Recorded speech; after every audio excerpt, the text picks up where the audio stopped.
सरोजनी राजनीति की ओर। जागो हे माँ जागो, जीवित हो फिर से जाग उठो।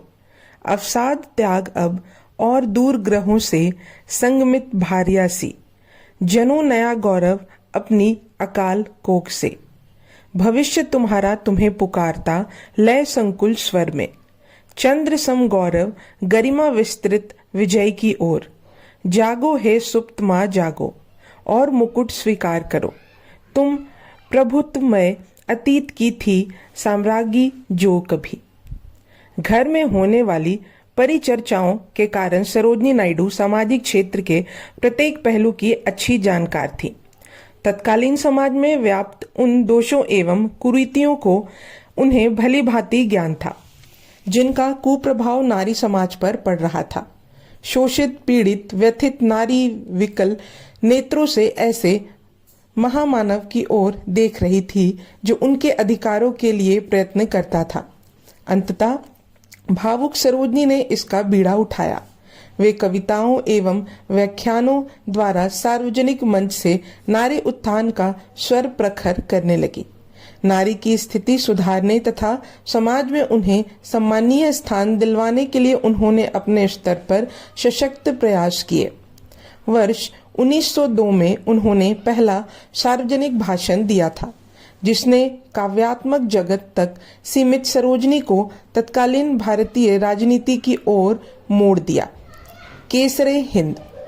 नदी में आई भयंकर बाढ़ ने हैदराबाद को तहस नहस कर दिया था। प्रकृति की इस विनाश लीला ने बहुत से लोगों को निगल लिया। सहस्त्रों लोग बेघर होकर दर दर भटकने के लिए विवश हो गए। खदान की कमी और फैलती हुई महामारी ने हैदराबाद के अधिकांश हिस्सों को अपनी चपेट में ले लिया। ऐसी विकट स्थिति में सरोजनी नायडू ने बाढ़ पीड़ितों की सहायता का दायित्व उठाया। उनका स्वभाव अत्यंत कोमल और भावुक था। वे सहज ही सबसे घुल मिल जाती थी। इसी विशेषता के कारण शीघ्र ही उन्होंने बाढ़ पीड़ितों की सहायता के लिए स्वयंसेवकों का एक संगठन खड़ा कर लिया। सार्वजनिक क्षेत्र में बड़े स्तर पर यह उनका प्रथम प्रयास था। उनके अथक परिश्रम एवं प्रयासों द्वारा हैदराबाद का अस्त व्यस्त जीवन पुनः व्यवस्थित होने लगा। इसके साथ ही वे एक सशक्त समाज सेविका के रूप में उभर कर सामने आई और जन जन में लोकप्रिय हो गई। सामाजिक क्षेत्र में उनके महत्वपूर्ण योगदान को देखते हुए ब्रिटिश सरकार ने वर्ष 1908 में उन्हें केसरे हिंद की उपाधि से सम्मानित किया। लखनऊ कांग्रेस अधिवेशन। मैं स्वप्नों की मीनार पर खड़ी दृष्टा मात्र हूँ। मैंने तीव्रगामी और विप्रदसग्रस्त एवं यदा कदा अवरुद्ध लेकिन इसके बावजूद अपराजय कलात्मा को वंचित लक्ष्य की दिशा में विजय यात्रा पर कूच करते देख लिया है। हम एक हैं और ऐसे दृढ़ता पूर्वक एक हो गए हैं कि बाहर की कोई भी शक्ति, औपनिवेशिक अधिपत्य का अत्याचार भी हमें हमारे अधिकारों और सुविधाओं से वंचित नहीं रख सकता। हमें उन सुविधाओं से वंचित नहीं रख सकता जिनका अधिकार हमें प्राप्त हो गया है तथा उनकी मांग हम एक आवाज से कर रहे हैं। शताब्दियां बीत गई हैं, पुरानी दरारें भर गई हैं, पुराने घाव भर गए हैं। हम में से प्रत्येक में यह सजीव चेतना आ गई है कि भविष्य की उच्चतम आशा मातृभूमि की एकतापूर्ण सेवा से सन्निहित होती है। हम में से कोई भी ऐसा क्षुद्र, दुर्बल और स्वार्थी नहीं है जो यह ना सोचे कि सेवा का आनंद सभी व्यक्तिगत सुखों से बढ़कर है। हमारे निजी दुखों का सबसे अधिक राहत तब मिलती है जब हम देश के लिए कष्ट उठाते हैं। उसकी पूजा से पाप मुक्ति होती है।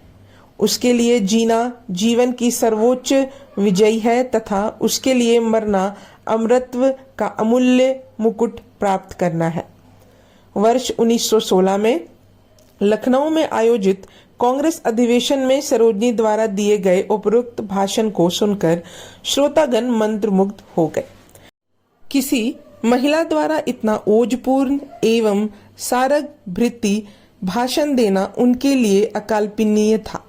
अधिवेशन में युवा नेता पंडित जवाहरलाल नेहरू भी सम्मिलित थे।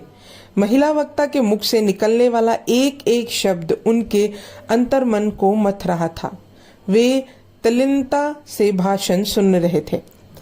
विदेशों में कार्यरत भारतीय श्रमिकों, जिन्हें गिरमिटिया कहा जाता था, उनकी दयनीय स्थिति का उल्लेख करते हुए सरोजनी बोल रही थी। हमारी महिलाओं ने विदेशों में जो कष्ट भोगे हैं, उसकी लज्जा को अपने हृदय के रक्त से धो डालो। आज रात आपने जो शब्द यहाँ सुने हैं, उन्होंने आपके भीतर दावानल सुलगा दी होगी। हे भारत के पुरुषों, उस दावानल को गिरमिटिया प्रथा की चिता बना डालो। आज रात मैं रोऊंगी नहीं। हालांकि मैं एक स्त्री हूं और यद्यपि अपनी माताओं और बहनों के अपमान को आप महसूस कर रहे होंगे, तथापि अपने प्रति हुए अपमान को मैं नारी जाति का अपमान समझती हूं। भाषण की समाप्ति के साथ ही पूरा सभागार तालियों की गड़गड़ाहट से गूंज उठा। काव्य सम्राज्ञी ने ऐसे भावुक शब्दों का चयन किया था जिन्होंने श्रोतागण के हृदय भेद डाले। उनका मन मस्तिष्क आत्म मंथन के लिए विवश हो गया। अधिवेशन में सरोजनी नायडू और जवाहरलाल नेहरू का परस्पर परिचय करवाया गया। इस प्रथम भेंट में ही सरोजनी ने उनके मन पर ऐसी छाप छोड़ी जो उनकी मृत्यु तक अमिट रही। उनके बीच का यह मधुर रिश्ता आगे चलकर और भी मजबूत हुआ। सरोजनी की वाक कला ने नेहरू जी को बहुत प्रभावित किया था। इसका वर्णन करते हुए उन्होंने कहा था, मुझे याद है उन दिनों सरोजनी नायडू के अनेक वक्तापूर्ण भाषण का मुझ पर गहरा प्रभाव पड़ा। उनके भाषण राष्ट्रीयता और देशभक्ति से ओत-प्रोत होते थे और मैं एक शुद्ध राष्ट्रवादी था। अपने अध्ययन काल में मेरे मस्तिष्क में जो अस्पष्ट से समाजवादी विचार बन गए थे, वे अब लोप हो गए हैं और इसका श्रेय उन्हें ही जाता है।